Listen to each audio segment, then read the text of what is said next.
Welcome to this Cossacks 3 beginners class. As you can see the settings here, you can pause the video, check out the settings. Everything is on default, just 10 minutes peacetime. This is the standard ranked game. It's a pretty good place to start to learn the game. So today I'm going to be playing as England against an impossible AI. Start the game. First things first, this game involves lots and lots of units that you can spam out of your barracks and stables and diplomatic center. All these buildings, you will get to know them. So first things first, as you get into the game, as you can see there's a fog of war covering the map. You can reveal that later on with the upgrade in the academy called the Balloon. So here we go, you start with these 18 folks, they call them peasants, and they are from England. So I'm playing as England here in the bottom right corner. These things over here, that's a gold mine, that's an iron mine, that's a coal mine. You have your resources at the top. So in this setting you start with 5,000 of each resource. In other options you can start with 1,000, millions. So you can build lots and lots of buildings and barracks and stables and start making units straight away. So those are quite fun games. Here we have another important resource, wood. So any trees in the game that you can see, you can mine. You have some stone here, some more trees, stone. I'm gonna call them stone patches and just the forests. So these little trees you can chop down as well, but I wouldn't advise that. So here we have the peasants, you can select them, just left click and drag. Pretty easy, it's like selecting your icons in Windows. So here we have 18 peasants. What I do is I split them up like this. So I get 12 peasants like this and I hotkey them using Control 1, and then I hotkey these ones, Control 2, and I hotkey all of them, Control 3. So now I can just switch about like that and they're on my hotkey. So these ones, as you can see, you can only build a town hall initially, a mill, and mines. Mines go over these little holes in the ground, so you use mines for that. They all look slightly different when you build them as well, so you can identify them. Plus they have these little icons to tell you which resource it is also. Let's select number 1, these 12. First we need a town hall. This produces peasants, so let's build it here. Let's unpause the game. And you quickly select 2 and you build a mill. This is where you get your food. Now, what most people don't realize is that if you run out of food, your people start starving and they start dying very quickly, and you can lose a lot of units before you even have chance to gather food. That is why you will need a market in case of emergencies, so you can just trade it for food. So here we have a town hall built. So now I'm selecting 1 for these peasants, so I'm not having to click and drag because I don't really know where they are. I just know I can select these 12s, get them to come here, and then get some to build a storehouse right here. The reason I'm building a storehouse here is because you need it to get this market building, and so you want to walk these over here, walk these peasants all the way over here, and then without dragging and selecting them, you can also do that. You can just press 3 and M for market. You'll learn all the shortcuts as you play the game more and more, but yeah, you just place the market. Ideally I would place it here, but there's a mine in the way, so I'm having to place it here. This you don't need, it's basically pointless, so you want to delete this because the price actually increases the more you build. My first town hall cost only 700 wood and stone, and the second one costs 3 times as much. So here you have your peasant production. You can make 1 peasant here, it will take a while to do. Next we want a blacksmith. This enables you to build barracks to make military units and also the stable. You can also build cathedral to make priests. 1 peasant being produced. Just select him and you can tell him to go over here and build a storehouse, and then by shift clicking you can tell him to go mine stone straight afterwards. This town hall, what you can do is if you hold down control and click, you can set infinite peasant production, which is what most people do. Also you can hold shift and you can build 5 peasants if you want, or Control Alt and you can build 100, but we don't have enough food for 100, so we're just going to set it on infinite and get them to go onto food here. Now these boys, we can get them to come over here and build another town hall right there, so we can make more peasants. The more peasants you have, the faster you grow. They gather the food, stone and wood, the necessary resources you need. Let's watch this being built. The reason I'm building it right next to the trees and not next to all my other buildings is because when your peasants go chop the wood, they're able to bring it back into the building. So let's get them to chop wood.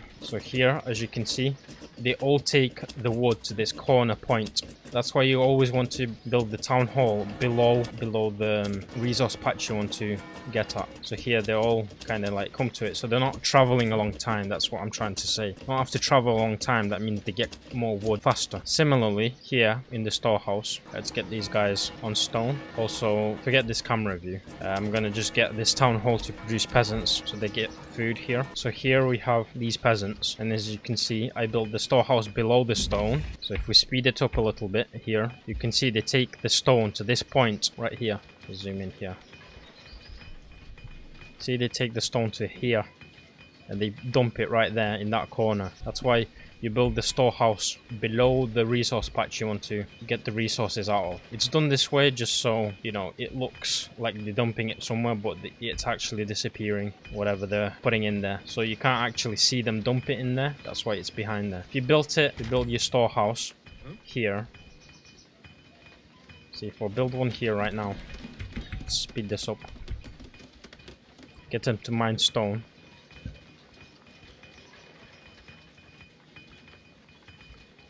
Right, most of them still go to this one because it's actually closer and they're not having to walk all the way through the storehouse. So see how all these guys are going to this close one.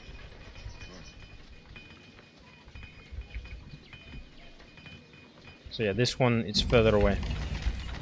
Alright, let's get these boys on stone. So we're getting wood, we're getting stone, we're getting people on food. Now an important thing about food is peasants take food here into this corner as well. And the reason I build my mill above the town hall here is because if you peasants are getting food from here, they're having less distance to walk. They can just dump it in the town hall like this.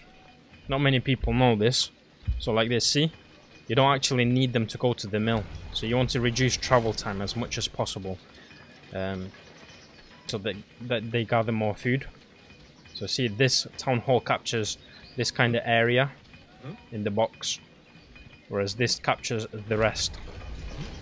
So it's just something to look out for when you're placing your resources so you can get more. Gives you a competitive edge. Let's grab this peasant. Let's carry on with the way you place storehouses. So here we have a new feature that was recently introduced where you have a kind of snapping. So it kind of snaps the building into its nearest available place where you can place it. But we don't want to place it over here.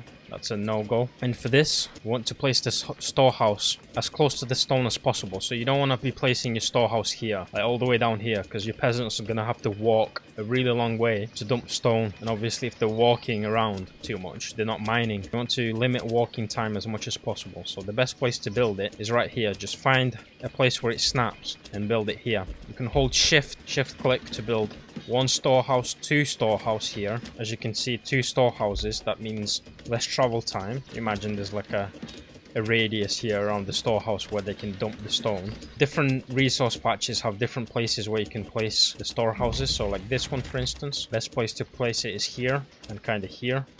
Just kind of use your instinct. They're split into two parts. Instead of placing it in the middle, you've got two storehouses, which means your peasants will be gathering stone twice as fast because they're not having to walk as long of a distance. So see, this is another different resource patch. Like this and this. So we can place storehouses there. You can have up to 8 peasants, I think, building the storehouse. So you can either have one or multiple ones. You don't have to individually select them. They just automatically select however many you want. So let's say you want to build a storehouse here. Selected 32 of these. So I'm clicking here to place the storehouse right there in this bottom left card. Grabs 8 peasants and builds the storehouse. Then you can hold shift, click on the wood. So after they're finished, they can start chopping the wood and you don't have to come back to it. Like see this one, I didn't shift click him. So he's standing about, not doing anything. What you can do is click on the town hall and click this icon. Select all idle peasants. It also has a shortcut. Control P, or on the keyboard, this dash or @ symbol on your keyboard. It's near your enter key. You can click that. It also selects your idle peasants. Say we make these peasants idle. In the top left, see it says idle peasants 4. You can also click on this icon to select all idle peasants. So there's multiple ways you can select them. Select and get them to mine stone here. Now with this town hall, I want to send the peasants here to the stone.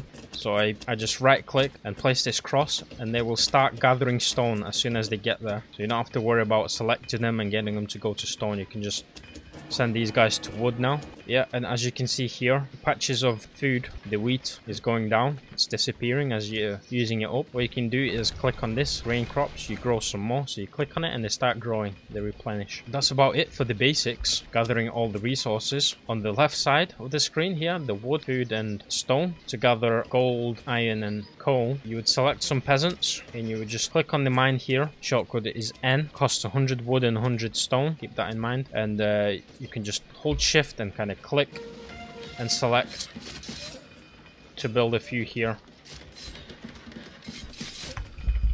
I'm being attacked here already. And he's capturing my peasants as well as my storehouses, as I don't have any troops of my own to defend with. This game involves military action as well. Alright, here we are again. Let's do a recap. Peacetime was over and I was getting attacked by the computer player. You can also do this. Select them like this. This is a really quicker way to build stuff. So as you get into the game, you can do this as it starts.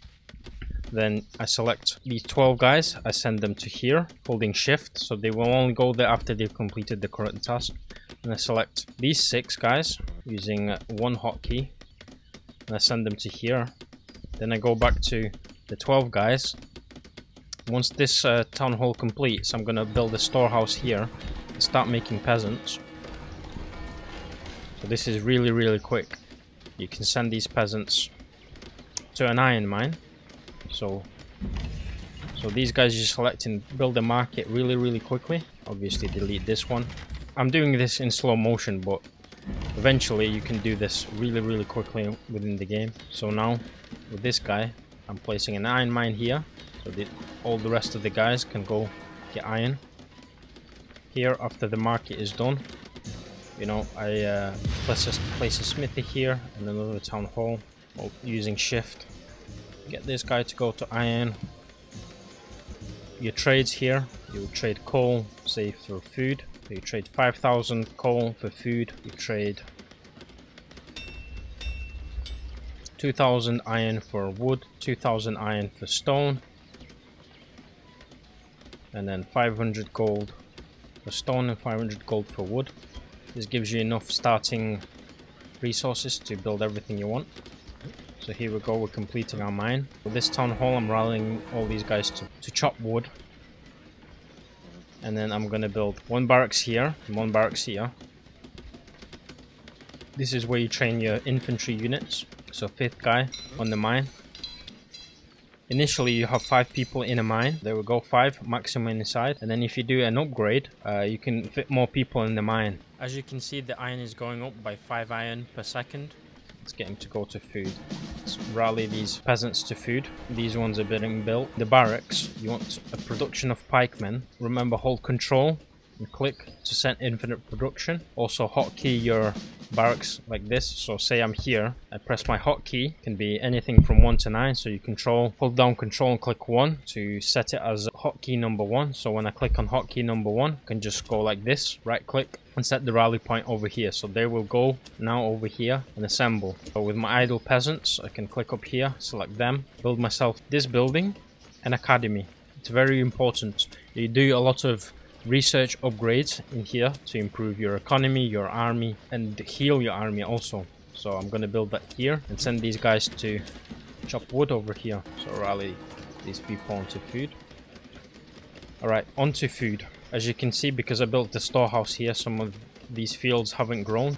Click on there. Cost 5 gold per little square field, about this size, 5 gold each. And then this is your friend, this upgrade. Click on the mill and you hover over this. It tells you what it is. Improve grain crop treatment. Harvesting plus 140%. That is a huge increase for such a cheap upgrade. Only 750 food and 250 gold. So you want to take that straight away. Also remember, like how the fields started disappearing and you had to click to regenerate them. So you don't have to do it so often, because they don't regenerate automatically. You can go to your blacksmith here. The building looks different for every nation. Do this upgrade initially as well. Costs only 400 wood and 100 gold. It improves field capacity by 100%. It means you get double the food from each wheat field.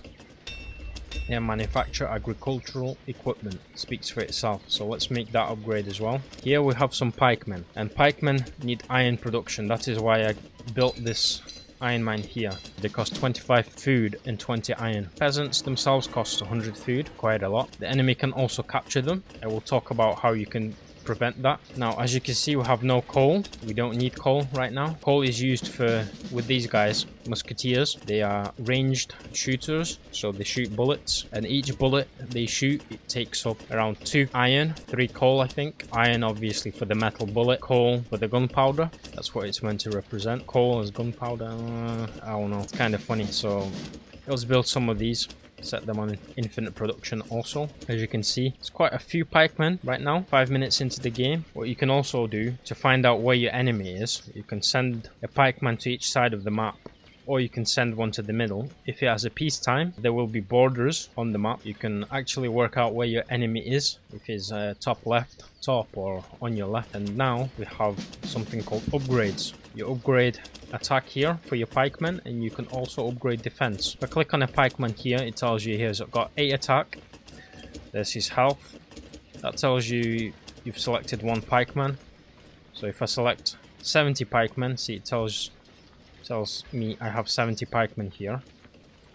So initially they have 2 protection against swords, 3 protection against pikemen, 5 protection against bullets, that is really good, 7 protection against arrows, also some protection against cannonballs and grape shot. Compared to the musketeer starts with absolutely no defense upgrades whatsoever, but he has ranged attack of 12, which is more than the pikeman. If you shoot with him into the pikeman, 12 minus 5 bullet defense is actually 7. So this musketeer does 7 damage. The pikeman does 8 damage initially. But if the pikeman was attacking another pikeman, he'd only do 5 damage because 8 minus 3 is 5 damage. Right, so it take him 18 little stabs to kill the other pikeman, which is quite a lot. That is why we want to upgrade the attack +1 and +1 to defense. Be more effective in battle. We get to the middle, you can see the border here. Now the border, as you can see, goes up, left, goes in all directions basically. That just means that your enemy is opposite you. So your enemy is up here, top left side. The enemy advances into your land while it's peacetime. You can just one-shot any enemy. So you just tap him with a pikeman or a peasant or shoot him with a bullet and they instantly die because they shouldn't be on your land anyway. But some people try and get kind of sneaky with that and try and walk along the edge of the map, get some random units in here and then capture some of your peasants without you ever noticing. To stop that, you can build these things, walls. Right, I've been a bit slow at explaining stuff here. We've run out of gold to make these upgrades. You definitely need to invest in gold mines here. Let's select some of these guys, place 1 gold mine. I'm still holding shift to place multiple gold mines. I'm finding all the gold mines. There's usually 4 gold mines, 4 coal mines and 4 iron mines. Grab all of the gold mines right here. By holding shift, it sends 5 to each one to get built. You can see 5 being sent there, 5, and they automatically go into the mine after it's complete. And here we have the academy with all its upgrades. Most of the upgrades cost gold. You can actually get it from the market. So see how I have lots and lots of wood, so I can trade some wood for gold. Boom. And now I have 2000 gold. And now if we go to the academy, you have some economy upgrades here. Cultivate new cultures of wheat. That increases harvesting by 40%. Gives you a little tiny boost for a very small price. So we can do that upgrade, or this one, carry out field melioration, field capacity plus 200%. This basically means your fields never run out. With that upgrade, you will have virtually unlimited food. You can also build another mill here if you want. I wouldn't build it here, you know, that's kind of a noob mistake. I would build it as close to your fields as possible. Remember about before this recap, is they go to the top of it. This will now collect these people and the top will collect these people. So they're not having to walk from the bottom all the way around like here. You have 3 points collection. Always have the field above. So they come down to collect the food. As you can see, we don't have much vision. We don't know what's going on here. Peacetime is almost over. So here we have drummers. They can't fight. Really long vision range. So let's build 10 of these just to explore the map. Holding shift and clicking to select 5 and right click to deselect 5. Here what you can also do, because we like that gold production, You can just upgrade the gold mine and then put more peasants into it once it's complete. Here we have more options. We can build a cathedral. Let's build a cathedral, so I'll show you what that does. Here we can build also a stable to produce cavalry, and we need some more wood, so let's get this upgrade. Design new wood cutting tools. Wood cutting efficiency by 100%. This is a very cheap upgrade. Click on here and it will mean you will get wood twice as fast. Here we have the cathedral being complete. Add it to your hotkey of stuff so you can rally all your military units to one place. Here there's drummers. You can select them and send them out to all the sides of the map. The pikemen, we want to bring them back. Control Shift Z selects all the pikemen on the map. If you click on a pikeman, like here, I've clicked on one pikeman, then I'm pressing Control Shift Z, selects all the pikemen on the map. Right, so I want to bring them all here and line them up like that. Let's actually take this hill, because we can do that. So let's select the musketeers and pikemen. So same again, Control Shift Z to select all these units. Kind of put them on here. You can move and attack with this thing. You can click and do it. Right there, it displays a sword. And so as you can see, they change to a kind of attack stance and they start walking with the pikes in front of them. Or you can just click and walk with them like that. In the menu, see how I'm placing the formation here. Wherever I'm placing it, it's behind. Like the formation is always behind where I'm placing it, so I can precisely pinpoint where it is. Go into settings right now, and controls. You have this thing called center squads on the first row. I have that checked, but I think it starts with default as unchecked. So if it's unchecked, here, if I place them here, see the arrow is in front. So if I want to place them here, see that formation is in the center where I click. I think that's kind of difficult to use and get used to. It's not as precise, so I just turn on this in controls. Center squads on the first row. So Z hotkey selects all unit types on the screen. So that's without the Control Shift Z. So you don't want to select all the pikemen in the world. Say press Z, select 81. Yeah, because those were in the screen range. So you could say you have someone on the other side of the map, you don't want to select them. You just press Z to select the ones in front of you on the screen. Right, let's carry on making these upgrades. Let's do some of these defense upgrades and attack upgrades. Also get some officers out. These are very strong units, and they help you make formations. As you can see, the enemy is advancing now. So here the peasants carry on working. You don't have to worry about them too much. We have also another building we can put up, a diplomatic center. Let's put that up and hold shift click to send these guys to chop wood after they're finished. Good thing to do. Send these guys from the wood. Let's get them to the coal mines, the iron mines. So let's select some guys from here. Boom. Because you do need the coal and iron to fire bullets. It's very important. We have no coal here, so if I send this guy out, he will not fire on anybody because he has no gunpowder. Priests here, they heal your units. Heals wounded soldiers, so we can just set that on infinite production. Take 20 seconds to complete, which is quite a long time. Don't need many of them to be effective.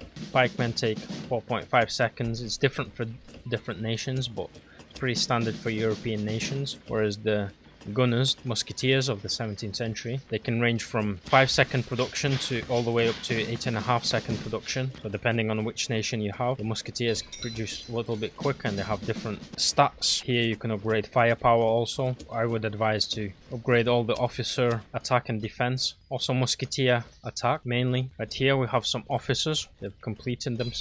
Select the all and click on this card, officer card, and then I can set different kinds of formations. I can set rank formation, column, or kind of square formation. Rank formation for the musketeers, and then we have 120 pikemen. Let's set them in column formation. Hit the A key, that move and attack, and get them to stand there, move and attack. And then if you press this, stand ground, they will stand the ground, they will not move from that point. And they will actually get a bonus after 30 seconds that will increase their attack and defense values up to 7. See this? Because they're in formation, like alone, only 13 attack. Because they're in formation, they get extra 2 attack and extra 2 defense. Same with the pikemen. So right now the enemy is attacking with 3 small formations. So I'm gonna let my shooters do some work, pick them off. And now at the last moment I'm gonna send my pikemen in to face the enemy. As you can see, they're shooting. They don't have the bonus yet. There's an officer in there. I don't know if you can notice him.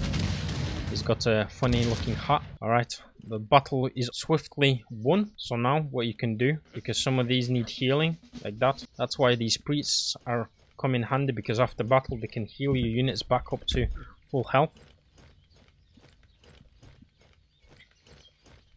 See, they kind of wave the little priest stick about and heal your units. The other way you can heal units is if you go to your academy. You should always hotkey this, and this research right here, develop medical science, heals all live units, heals them fully. So it only costs 200 gold and 200 coal. So click on that. Usually this is done just before the battle, so units are healed during the battle, because it takes a short time for this upgrade to complete. So here we go, we can make some more upgrades to our units. Replenish our wheat fields, also get some of these guys onto stone. Now we have all our mines here. Back to the gold mine.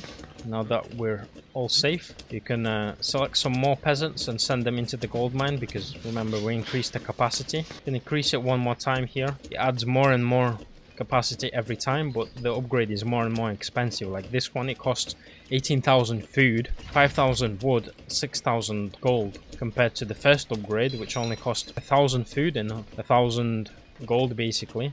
Very cheap. So you want to be upgrading all your mines to their 2nd level first before you upgrade them to the 3rd level.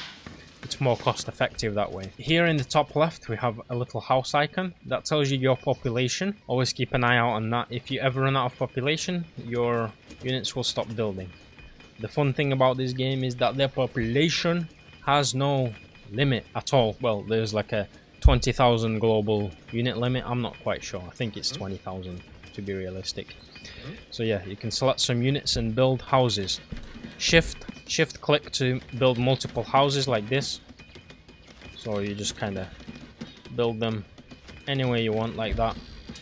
Let's build a storehouse here as well, and send these guys to stone after they're done.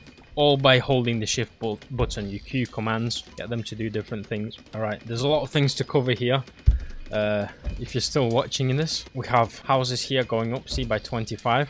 So if we hover over the house icon over here in the command card, once you selected your peasants, it tells you provides 25 dwellings. So that increases your population cap by 25.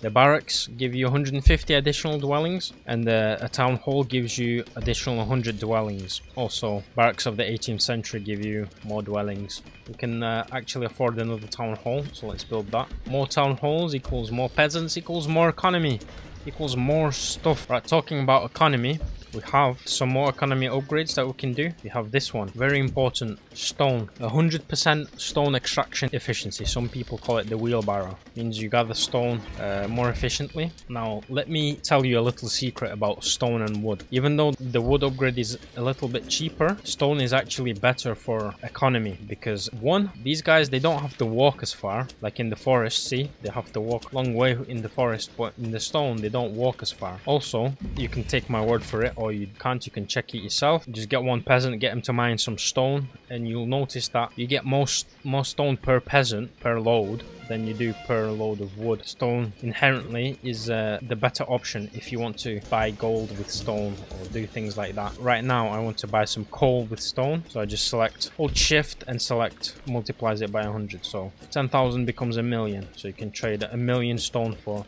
coal. Obviously we don't have 1,000,000 stone, but you can still hit that exchange resources button here to exchange that for coal. Boom, see the coal going up in the top left, and now hit the cross to cancel, to reset all this. You can trade food, wood, all the resources as you wish. Using the market, it's like a game within a game. It has its whole new dynamics, like sniping trades, other people trades, because it's a global market, and the prices get influenced. So say I trade some stone for gold, 10,000 stone for gold, like that. and the price of the gold return that I get goes down. What you can do is trade gold for stone. Boom, let's trade 1,000 gold for stone and then go back to stone for gold. Now see that value, it just increased. So that's what you can do to boost your gold count, iron, anything you trade. That's called reverse trading. And when other people reverse trade, you can look out, hotkey your market and kind of keep it open. Look out for the people's trades and just snipe them by hitting that trade button. Without selling your own gold, you get a better exchange rate. Right here, we have a formation. It used to have 120 pikemen, now it only has half of that, 61. So what we can do is click this button to fill the formation, and it grabs the nearest pikeman and refills that formation for me. It's better to put a rank formation, it's just more effective. As the units collide with each other, they kind of concave around the enemy and surround the enemy. The hill gives your shooters longer range. The enemy shooters, the grenadiers, they come up to this hill, they will get shot at before they can shoot, even though they have the same range on flat ground because they're on a hill. So let's stand ground with these guys. Let's put these pikemen in front of them to protect them. Stand ground. Have some spare drummers here. And send out more vision to the rest of the map just so we're not caught off guard. Let's send these musketeers on the hill. As you can see, they'll start firing before the grenadiers.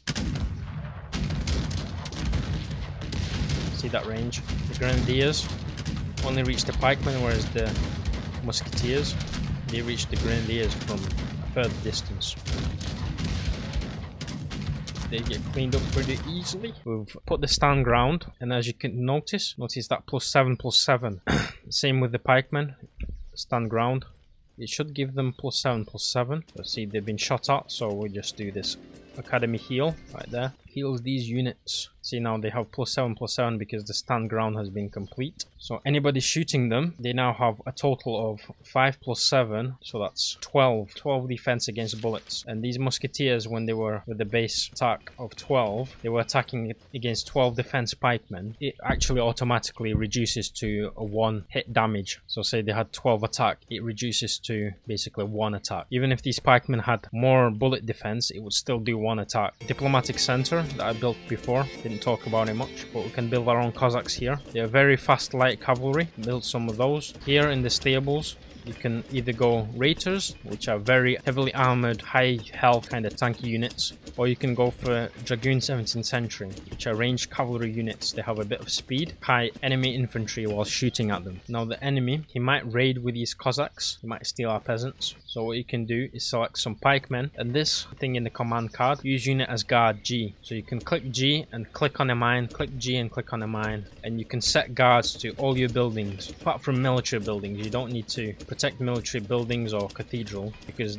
your enemy cannot capture them. It'd be game breaking if your enemy captured your barracks and started making troops right in your base. That would be pretty ridiculous. We can protect all our mines here with all these pikemen. Just sends 2 pikemen to protect all your things here from enemy raids.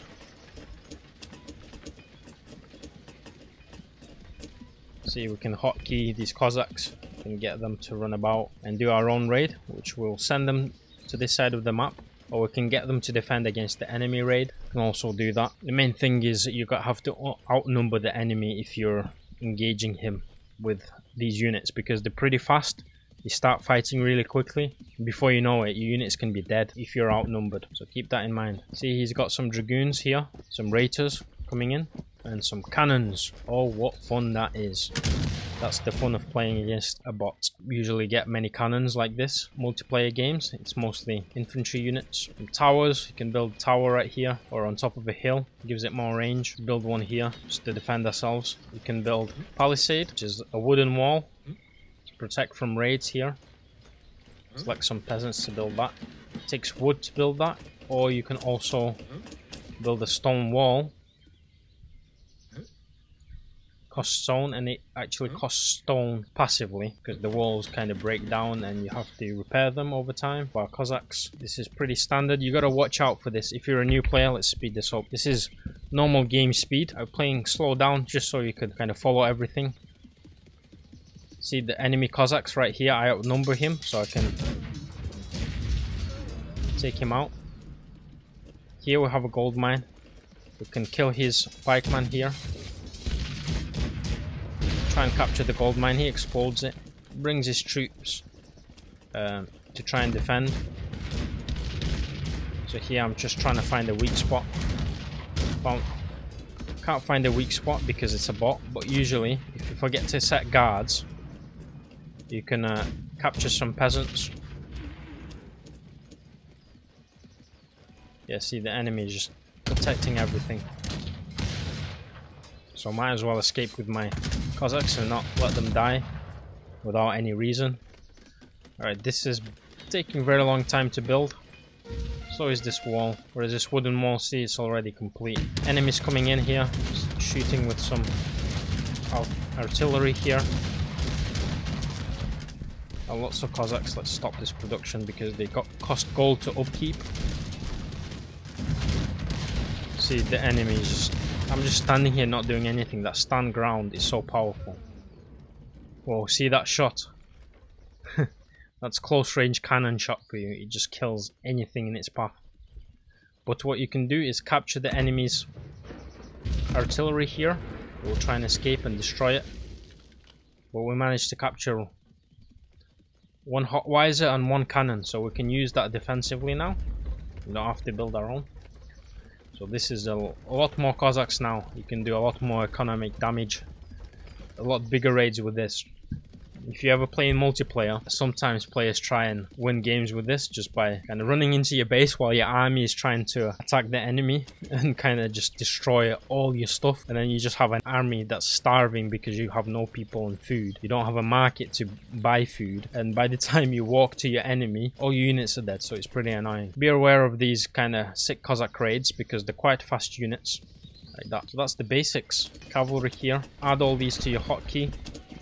So you can rally every building here. If I click on my hotkey, it selects my stable, cathedral, diplomatic center, and barracks. I can send them all here. See, my housing limit is about to be reached any moment now. 900 turns red. That means I need more houses. So let's build more houses because production has stopped.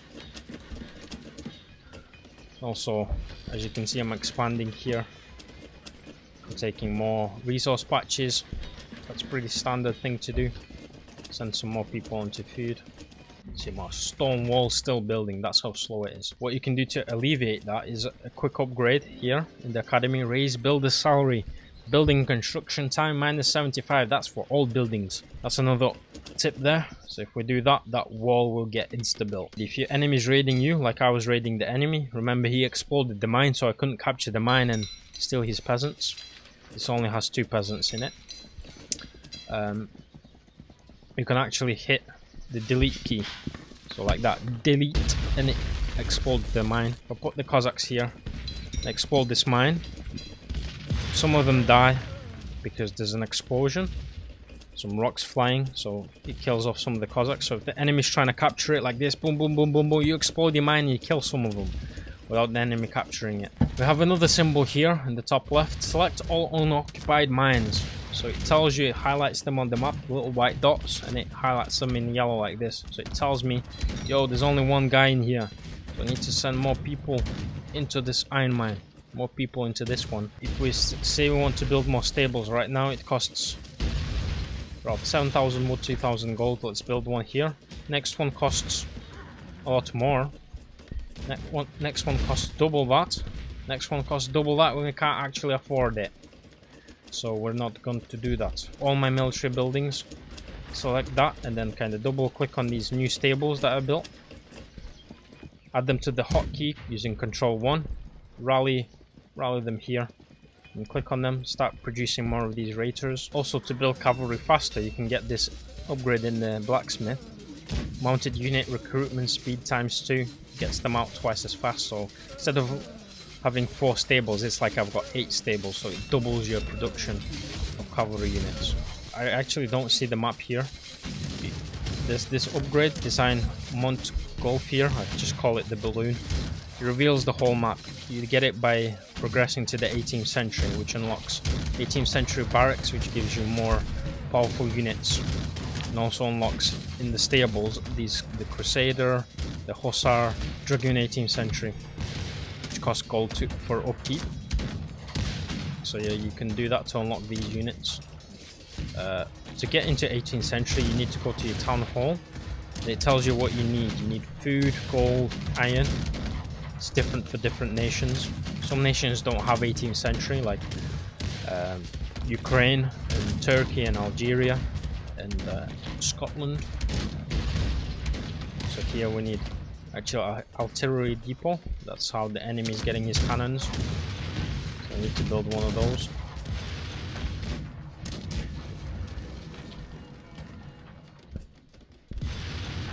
And then we'll be able to progress. So we're out of gold now. So here we can trade some stone for gold. Boom. Also, for the stone economy, I know this is a bit random. I should have mentioned this earlier, but for the stone economy, you have this one. It costs lots of coal, some food, and some gold. Raise miner's salary. Stone excavation efficiency plus 200%. That means, well, double as good as wood with the upgrade. But yeah, it's what people go for. And then you can trade it, as I did, for lots of gold. These officers take a lot of gold. 150 gold per officer? That's crazy, man. Also for these upgrades, cost gold. What you can also do is add armor to your armored units. Is built in your academy. You have this called research improved steel grades for cuirasses. Armored soldier defense plus 2. Let's research that. Also in here in the smithy you have the same thing, but it's more expensive. Armored soldiers defense plus 2. So officers get it, and pikemen get it also. See that thing just appeared? That 2 defense. That's 2 defense against everything. Swords, pikes, bullets, arrows. See, the cavalry, they don't need an officer to form a formation. You need 40 minimum to form a formation. Like that. Let's send them to capture these cannons. See how my stone's going down? And I'm not actually using it. That's because this wall is using up the stone. It's eating up the stone. So if I destroy this wall, it'll start gaining stone again. See, it stopped going down. So let's say you're in panic mode, right? The enemy is about to attack you and your units aren't organized. They're like all over the show. So what you can do is hold Control Shift A, selects all your military units. Control A selects all your units including peasants. Don't make that mistake of kind of sending all your peasants or food of your production into battle, because then you're just gonna have to waste time and bring them back. So Control Shift A selects only your military units. Let's end it on this note. HYPPS!